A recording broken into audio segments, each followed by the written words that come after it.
ہمارے نا محلے میں ایک درزی ہوتا تھا، بہت کاریگر تھا، اس کے بڑے شاگرد تھے۔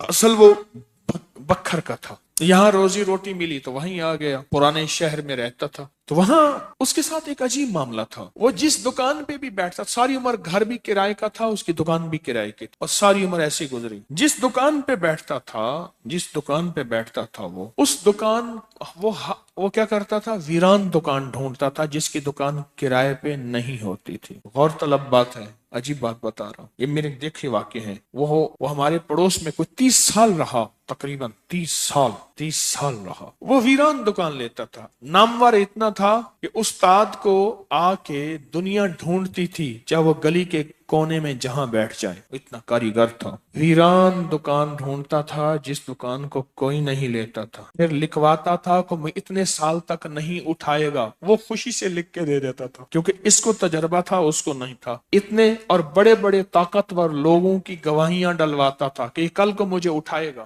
کہ میں کیسے اٹھاؤں گا، میری دکان کرائے پہ نہیں جاتی، تو مجھے کرایہ دے رہا، اتنے عرصے سے میری دکان بند پڑی ہے، میں کیسے اٹھاؤں گا؟ کہہ رہے نہیں، وہ تو مجھے اٹھائے گا، پتہ ہے مجھے۔ بڑے بڑے لوگوں کی گواہیاں ڈلواتا تھا، لکھواتا تھا، کرایہ دیتا رہوں گا، دیتا تھا۔ ادھر وہ کرائے پہ بیٹھتا تھا، چند دنوں کے پاس اس کے پاس لوگ آنا شروع ہو جاتے، یہ دکان دے، وہ اگر 20 روپے کرایہ دیتے، ہم 30 روپے دیتے ہیں، ہم 40 روپے دیتے ہیں، کوئی کہ ہم 50 روپے دیتے ہیں۔ اب اس کا دماغ بیچارے کا تو ویسے ہلا چیترل گیا، دماغ تو ہلنا تھا۔ وہ اس کو آ کے کہتا کہ مجھے اتنے لوگ دے رہے ہیں، میں نے کہا میں نے تجھے پہلے کہا تھا لکھوا کے دو۔ اچھا، یہ چند بار ہوا، جس دکان پہ بھی بیٹھتا تھا، اس دکان پہ بیٹھتے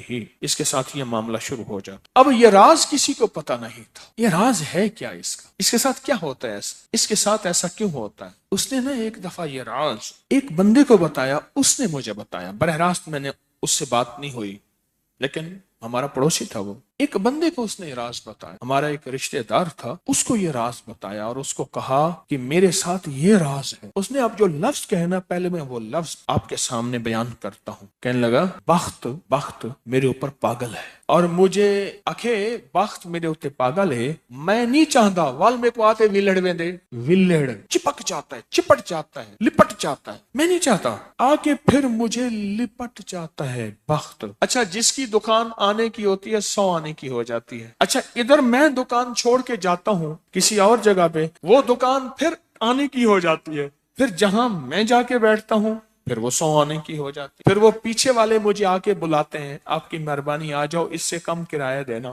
تھا کوئی ایسا، کیونکہ ہاتھ کا کاریگر بہت کم ہوتا ہے جو سر پھرا نہ ہو، ہاتھ کا کاریگر وہ ہاتھ کا جس شعبے کا ہو، تھا کوئی سر پھرا، کہہ رہا میں نہیں جاتا تو دکان پہ، تم نے مجھے نکالا تھا۔ ساری زندگی اس نے ایسے گزاری۔ اب یہ بخت کہاں سے ملا؟ اب بخت کو سن، کہا میرا باپ مزدور تھا، مزدوری کرتا تھا، بڑا ہوا تو اس نے مجھے درزیوں کے کام پہ ڈال دیا کہ بیٹا چلو چھاؤں کا کام ہے تو کرتا رہے گا۔ میں تو دھوپ سردی گرمی مزدوریاں کرتا رہا، درزیوں کا کام چھاؤں کا کام ہے تو کرتا رہے گا۔ اور میرے والد کہتا تھا تجھے کوئی ایسا رئیس مل جائے جو اپنی دیوڑی میں جو جگہ دے۔ بعض رئیس ایسے ہوتے ہیں جنہوں نے مستقل درزی رکھے ہوئے ہوتے ہیں، ان کا ہر وقت کپڑے سلتے رہتے ہیں۔ کہہ رہے دعائیں دیتا تھا والد مجھے کوئی رئیس مل جائے۔ کہ والد کا حادثہ ہو گیا، والد کی ٹانگ ٹوٹ گئی، والد کی بوڑھی والدہ تھی، میں ہم والد کی خدمت کرتے تھے، والد دعائیں دیتا تھا، ان پڑھ تھا، کسی نے والد کو اللہم صلی علی محمد بتا دیا، بس یہی پڑھتا تھا، اور ٹوٹی پھوٹی قل ہو اللہ پڑھتا تھا، باقی کوئی ابا کو پتا نہیں تھا۔ کہا میں درزیوں سے پیسے تھوڑے سے لاتا تھا، گھر میں فاقے آنا شروع ہو گئے، تھوڑے سے پیسے میں لاتا تھا، ابھی کام سیکھا نہیں تھا، استاد کبھی کبھار دے دیتا تھا، اور والد روز لاتا تھا، گھر میں سختی اور تنگی آنا شروع ہو گئی، بہت زیادہ غربت، تنگ دستی۔ ہماری ایک پھوپھی تھی، کہیں دور رہتی تھی، بہت بوڑھی تھی، والد سے بھی بڑی تھی، وہ آ کے ہمارے گھر اس نے قیام کر لیا کہ تمہارے والد کی خدمت کروں گی۔ اس کے بیٹے اسے ٹھوکریں مارتے تھے اور اس کی عزت نہیں کرتے تھے، وہ پھر گھر آ گئی۔